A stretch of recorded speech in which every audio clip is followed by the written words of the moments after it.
मुझे ये कहने में कोई प्रसन्नता का अनुभव नहीं होता है कि बंद अभूतपूर्व सफल रहा, बल्कि मुझे ये कहने में पीड़ा का अनुभव होता है कि बंद की वह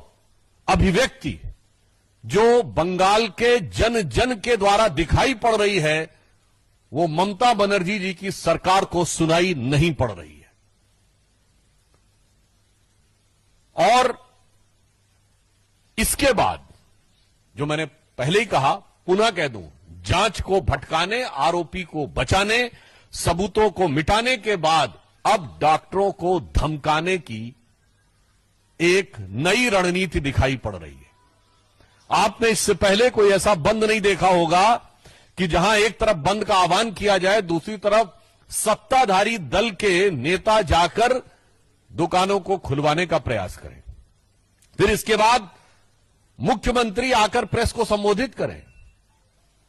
और आप उनके शब्दों को गौर करिए। वो क्या कह रही हैं? मैं नहीं चाहती कि एफआईआर हो, हम एफआईआर नहीं करना चाहते ताकि कैरियर ना बर्बाद हो,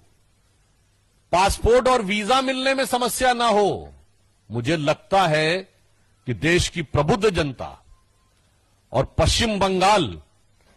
जहां की प्रबुद्धता कई शताब्दियों से बहुत प्रसिद्ध है, वो इसका अर्थ, भाव और अभिव्यक्ति न समझ पा रहे हो, ऐसा संभव नहीं है। भारतीय जनता पार्टी स्पष्ट रूप से कहना चाहती है कि शब्दों के हेरफेर के साथ ममता बनर्जी जी ने सीधे डॉक्टरों को धमकाने का काम किया है